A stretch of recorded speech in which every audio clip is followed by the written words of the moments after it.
తెలంగాణలో మున్సిపల్ పోరుకు రంగం సిద్ధమైంది. ఈ రోజు సాయంత్రం షెడ్యూల్ విడుదల కానుంది. ఇప్పటికే మున్సిపల్ ఎన్నికల కోసం రిజర్వేషన్లు, ఓటర్ల జాబితా సిద్ధమైంది. జిల్లా కలెక్టర్లు, ఎస్పీలతో ఈసీ వీడియో కాన్ఫరెన్స్ నిర్వహించి సమీక్ష జరుపుతున్నారు. రాష్ట్ర వ్యాప్తంగా 116 మున్సిపాలిటీ, 7 కార్పొరేషన్ ఎన్నికలు జరగనున్నాయి.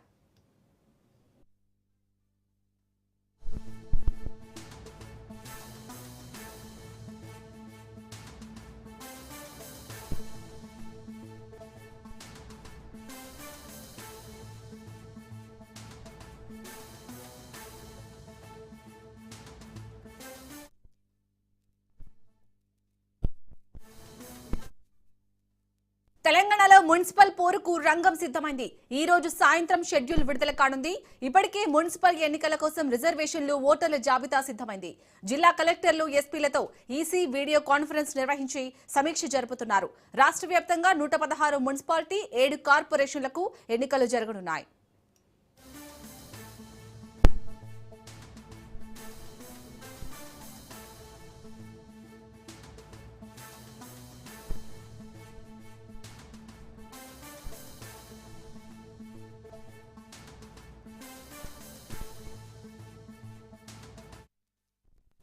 తెలంగాణలో మున్సిపల్ పోరుకు రంగం సిద్ధమైంది. ఈ రోజు సాయంత్రం షెడ్యూల్ విడుదల కానుంది. ఇప్పటికే మున్సిపల్ ఎన్నికల కోసం రిజర్వేషన్లు, అలాగే ఓటర్ల జాబితా సిద్ధమైంది. జిల్లా కలెక్టర్లు, ఎస్పీలతో ఈసీ వీడియో కాన్ఫరెన్స్ నిర్వహించి సమీక్ష జరుపుతున్నారు. రాష్ట్ర వ్యాప్తంగా 116 మున్సిపాలిటీ, 7 కార్పొరేషన్లకు ఎన్నికలు జరగనున్నాయి.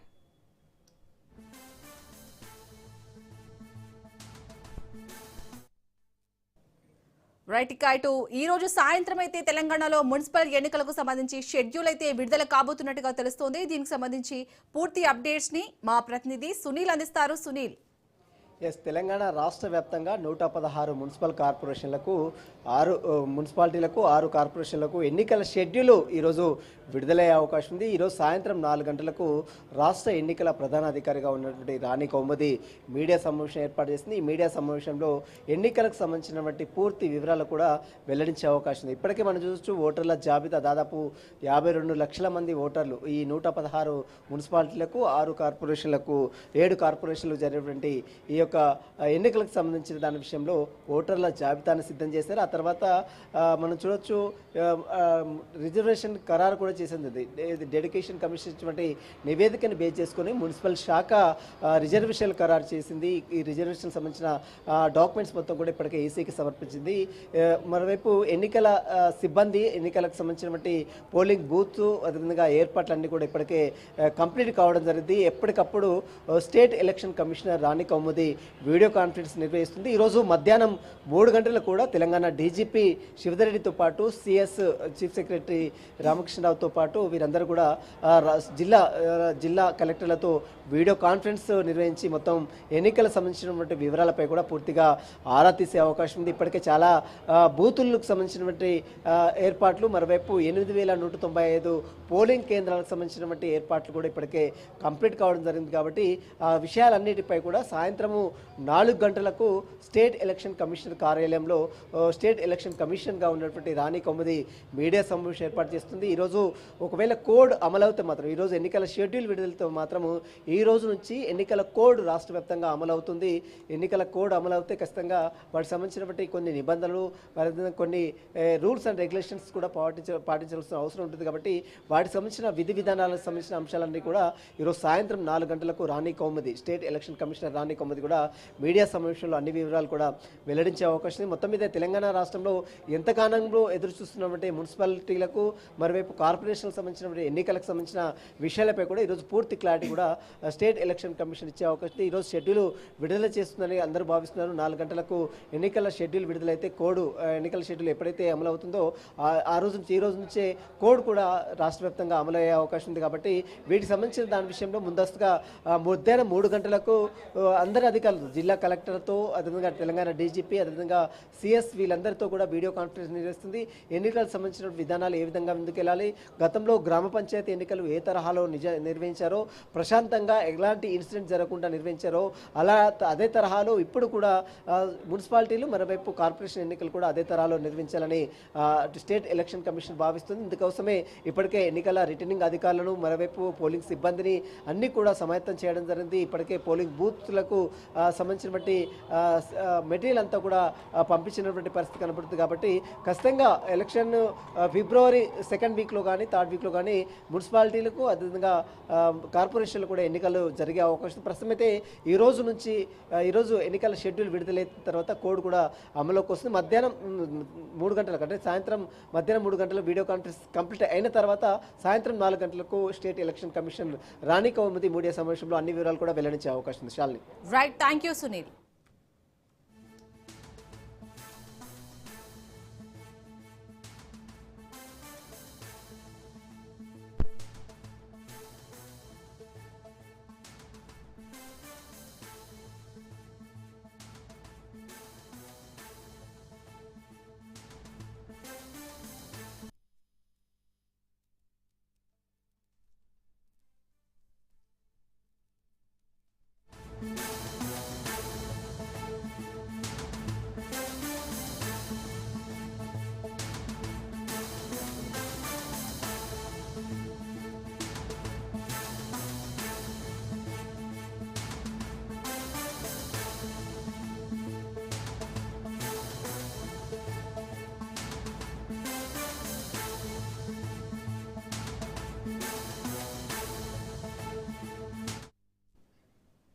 బ్రేకింగ్ న్యూస్ చూస్తున్నాం. కడప నగరంలో మహారాష్ట్రకు చెందిన చెడ్డీ గ్యాంగ్ హల్చల్ చేసింది. తాళం వేసిన ఇళ్లని టార్గెట్ గా లూటీ చేస్తున్నారు. అర్ధరాత్రి నగరంలో కత్తులతో సంచరిస్తున్న ప్రజలను భయభ్రాంతులకు గురిచేస్తున్నారు. ఎర్రముక్కపల్లి ప్రాంతంలో 4 చోట్ల చోరీలకు పాల్పడ్డ చెడ్డీ గ్యాంగ్ పోలీసుల పెట్రోలింగ్ వాహనాన్ని చూసి పరుగులు తీశారు. దీంతో దొంగల ముఠాను వెంబడించిన పోలీసులపై రాళ్లు రువ్వారు. ఈ ఘటనలో ఒక కానిస్టేబుల్ కు గాయాలయ్యాయి. బాధితుల ఫిర్యాదు మేరకు కేసు నమోదు చేసిన పోలీసులు దర్యాప్తు చేపట్టారు.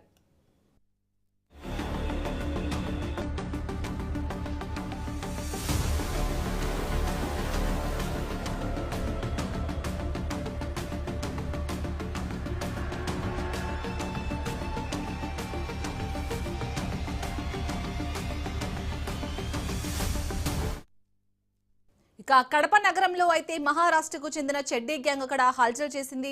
తాళం వేసిన ఇళ్లని టార్గెట్ గా అయితే అక్కడ వాళ్ళు లూటీ చేస్తున్నట్టుగా తెలుస్తుంది. దీనికి సంబంధించి పూర్తి డీటెయిల్స్ ని మా ప్రతినిధి హుస్సేన్ అందిస్తారు. Hussain. Okay, thank you Shalini. Kadapa నగరంలో గత కొన్ని రోజులుగా మహారాష్ట్రకు చెందినటువంటి ఒక చెడ్డీ గ్యాంగ్ పెద్ద ఎత్తున నగరంలో పెద్ద ఎత్తున రాత్రి సమయాల్లో ఈ ఖాళీగా ఉన్నటువంటి ఇళ్లను పసిగట్టి వాటిని దోచుకునేటువంటి ప్రయత్నం చేస్తున్నారు. అయితే ఈ సందర్భంలోనే నిన్న రాత్రి ఎర్రముక్కపల్లె పరిధిలో దాదాపు 4 ఇళ్లలో ఖాళీగా ఉంటున్నటువంటి 4 ఇళ్లను ఈ మహారాష్ట్రకు చెందినటువంటి చెడ్డీ గ్యాంగ్ పసిగట్టినట్టు కూడా తెలుస్తుంది. అయితే ఈ 4 ఇళ్లలో ఒక ఇంట్లో మాత్రము కొంత మేరకు బంగారు తర్వాత నగదు అపహరించుకొని వెళ్లిపోయినట్లుగా తెలుస్తుంది. అయితే ఈ సందర్భంలో పెట్రోలింగ్ చేస్తున్నటువంటి పోలీసులకు ఈ చెడ్డీ గ్యాంగ్ కదలికలు కూడా తెలియవచ్చాయి. దీంతో వాళ్ళు వెంటపడగా వీళ్ళు అంటే చెడ్డీ గ్యాంగ్ తిరుగుబాటు చేసినటువంటి ప్రయత్నం చేశారు.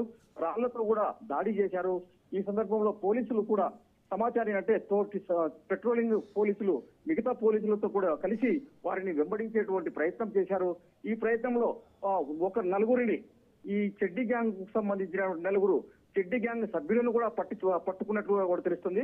అయితే తమ ఇంట్లో జరిగినటువంటి చోరీకి సంబంధించి బాధితులు ఇప్పటికే పోలీసులను కూడా ఆశ్రయించారు, కంప్లైంట్ కూడా ఇచ్చారు. పోలీసులు ఈ చెడ్డీ గ్యాంగ్ ఎంతమంది ఉన్నారు అనేటువంటి విషయంపై పూర్తి దర్యాప్తు చేసేటువంటి పనిలో ఉంటున్నారు. శాలిని. హుస్సేన్, అసలు కడపలో ఈ చెడ్డీ గ్యాంగ్ ఎన్ని రోజుల నుంచి మకాం వేసింది? అలాగే 4గురిని అదుపులోకి తీసుకున్నారు కదా, వాళ్ళ దగ్గర నుంచి ఎలాంటి ఇన్ఫర్మేషన్ వస్తుంది? అయితే పోలీసులను ఇప్పటికీ మనము సంప్రదించడం జరిగింది. అయితే పోలీసులు చెప్పేటువంటి ప్రకారం అయితే ఈ ప్రస్తుతానికి 4 చెడ్డీ గ్యాంగ్ ను మాత్రమే గుర్తించినట్లుగా చెబుతున్నారు. అయితే ఎంతమంది వచ్చారు, ఎప్పుడు వచ్చారు, ఎప్పటి నుంచి వీళ్ళంతా నగరంలో తిరుగుతున్నారు, ఎక్కడెక్కడ ఉంటున్నారు, ఎక్కడ చోరీలకు పాల్పడుతున్నారు అనేటువంటి అంశంపై దాదాపుగా పూర్తి సమగ్రంగా విచారణ చేపడుతున్నారు. అయితే ఇప్పటికీ ఈ సమాచారాన్ని బయటికి చెబితే వాళ్ళ నుంచి మిస్గైడ్ చేసేటువంటి అవకాశం ఉందని కూడా పోలీసులు చెబుతున్నారు. కాబట్టి దీన్ని అత్యంత గోప్యంగా పెట్టి ఈ చెడ్డీ గ్యాంగ్ కు సంబంధించినటువంటి వ్యవహారాలు అన్ని కూడా కూలంకషంగా విచారణ చేస్తున్నారు శాలిని.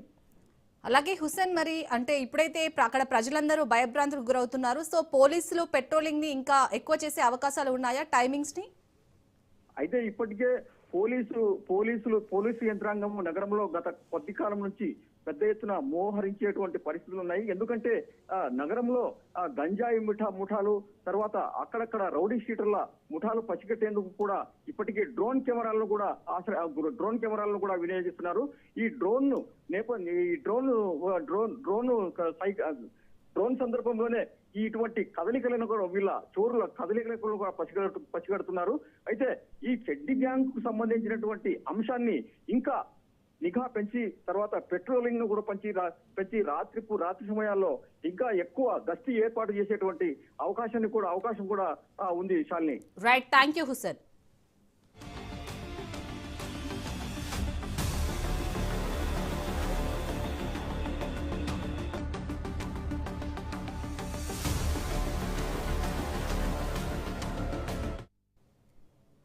రిజిస్ట్రేషన్ శాఖ అధికారులను టీపీసీసీ వర్కింగ్ ప్రెసిడెంట్ జగ్గారెడ్డి హెచ్చరించారు. సంగారెడ్డి రిజిస్ట్రేషన్ కార్యాలయం తరలిస్తే ఊరుకునేది లేదన్నారు. రిజిస్ట్రేషన్ కార్యాలయాన్ని పటాన్చెరుకు తరలించే నిర్ణయాన్ని వ్యతిరేకిస్తున్నారని తెలిపారు. జిల్లా మంత్రి దామోదర అలాగే పొంగులేటితో మాట్లాడే వరకు ఎలాంటి ఆలోచన చేయొద్దని రిజిస్ట్రేషన్ శాఖ అధికారులకు సూచించారు.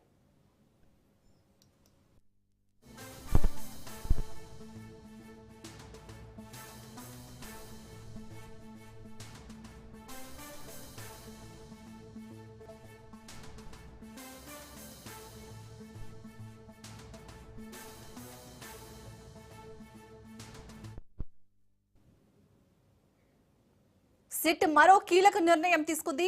బీఆర్ఎస్ మాజీ ఎంపీ సంతోష్ రావుకు సిట్ నోటీసులు ఇచ్చింది. ఫోన్ ట్యాపింగ్ కేసుకు సంబంధించి సంతోష్ కు సిట్ నోటీసులు ఇచ్చింది.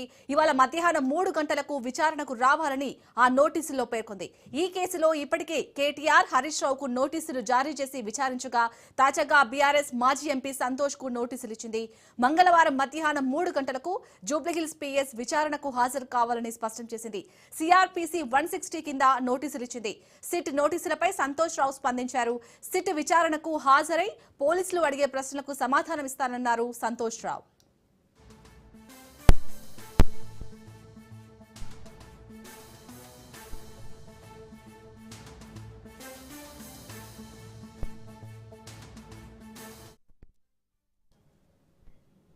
రేపటి నుంచి పార్లమెంట్ బడ్జెట్ సమావేశాలు ప్రారంభం కానున్నాయి. 2 విడతల్లో బడ్జెట్ సమావేశాలు జరగనున్నాయి. ఫిబ్రవరి 13 వరకు మొదటి దశ సమావేశాలు, మార్చి 9 నుంచి ఏప్రిల్ 2 వరకు రెండో విడత సమావేశాలు జరుగుతాయి. ఫిబ్రవరి 1న బడ్జెట్ ప్రవేశపెట్టనుంది కేంద్రం.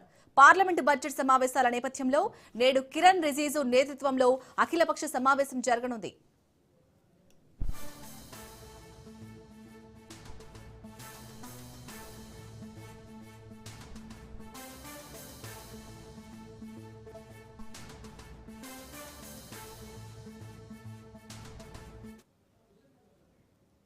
గుంటూరు జిల్లాలో భర్తను హత్య చేసిన భార్య కేసుపై ఎస్పీ వకుల్ జిందాల్ వివరణ ఇచ్చారు.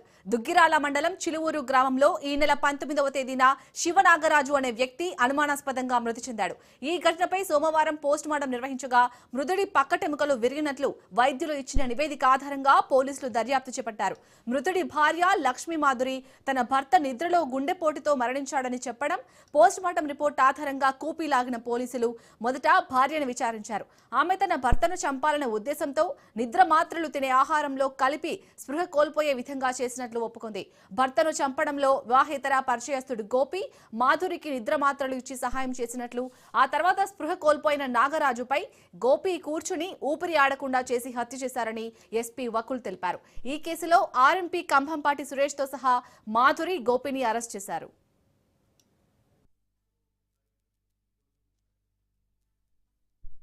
దుగ్గిరాల పోలీస్ స్టేషన్ లిమిట్స్ చిలువురు గ్రామంలో 18 తారీఖున ఒక 48 years old పర్సన్ లోకం శివనాగరాజు సస్పిషియస్ సర్కమ్స్టాన్సెస్ లో చనిపోవడం జరిగింది. ఇన్వెస్టిగేషన్ చేస్తే పోస్ట్ మార్టం కి పంపించడం జరిగింది. Post mortem preliminary post mortem report లో కొన్ని రిబ్స్ ఫ్రాక్చర్ ఉన్నాయి. అదేవిధంగా ఇది సఫోకేషన్ తో డెత్ జరిగిందని ప్రిలిమినరీగా చెప్పడం జరిగింది. ఆ బేసిస్ మీద ఫర్దర్ ఇన్వెస్టిగేషన్ చేస్తే లోకం శివనాగరాజు భార్య ఆమె లవర్ తో కలిసి ఇతనిని చంపేశారని నిర్ధారించడం జరిగింది. ఈ రోజు ముగ్గురు ముద్దాయిలని అరెస్ట్ చేయడం జరిగింది ఈ మర్డర్ కేసులో.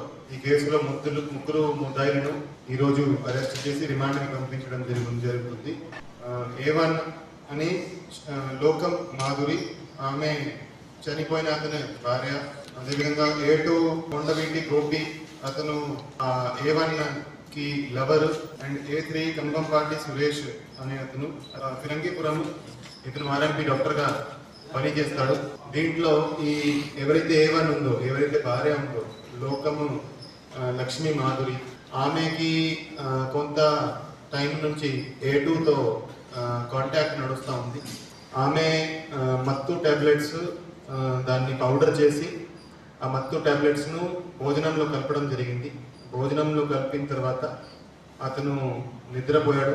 నిద్రపోయినాక A2 A3 lover and lovers friend వాళ్ళ ఇంటికి రావడం జరిగింది. ఇంటికి వచ్చినాక అతను ఒకరు కాలు పట్టుకున్నారు, ఒకరు చేతులు పట్టుకున్నాడు, ఒకడు అతని మీద కూర్చొని అతన్ని దిండుతో అతన్ని సఫోకేట్ చేయడం జరిగింది. సఫోకేట్ చేసినాక చంపినాక A2 A3 lover and lovers friend ఇద్దరు కూడా వెళ్ళిపోయారు. భార్య A1 ఆమె ఇంటి వాళ్ళకి మిగతా వాళ్ళకి చెప్పింది, ఇలా చనిపోయాడని చెప్పింది. ఏదో హార్ట్ స్ట్రోక్ వచ్చి చనిపోయాడని వాళ్ళు అనుకున్నారు. దాని తర్వాత పోలీస్ రిపోర్ట్ రావడం జరిగింది. పోలీస్ రిపోర్ట్ వచ్చినాక మనం కేసు రిజిస్టర్ చేసి దాంట్లో ఇన్వెస్టిగేషన్ చేస్తే ఇది మర్డర్గా. రాజన్న సిరిసిల్ల జిల్లా వేములవాడ రాజన్న ఆలయ సెంట్రల్ గోదాంలో నాగుపాముల కలకలం రేపింది.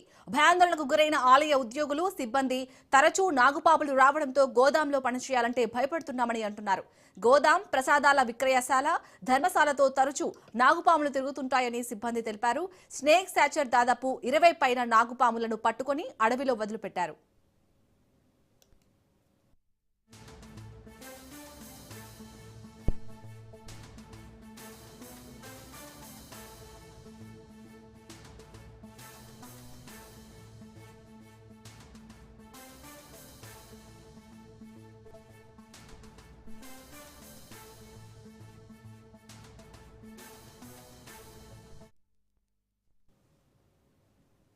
మెగాస్టార్ చిరంజీవి వ్యాఖ్యలతో సింగర్ చిన్మయి విభేదించింది. కాస్టింగ్ కౌచ్ అనేది అదుపులో లేని సమస్య అని తెలిపింది. కమిట్మెంట్ కి నో చెబితే రోల్స్ ఇవ్వరన్నారు.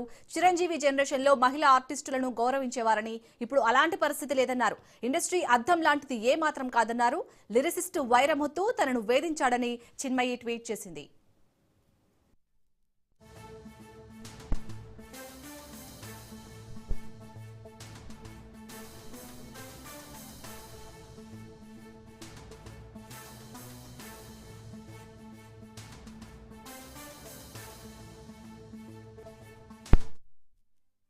రాణించాలి అంటే కనుక ఖచ్చితంగా ఎంకరేజ్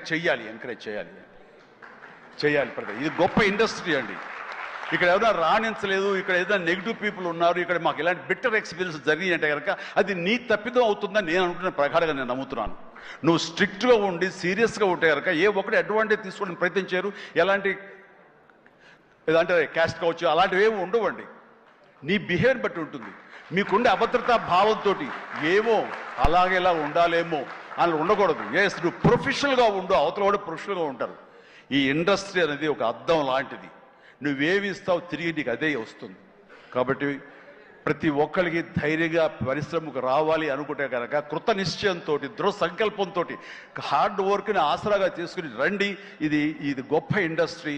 మీరు అందరూ రాణిస్తారు, చేస్తారు. అది ఆడబిడ్డలు కానివ్వండి, మగవాళ్ళు కానివ్వండి, ఎవరైనా సరే.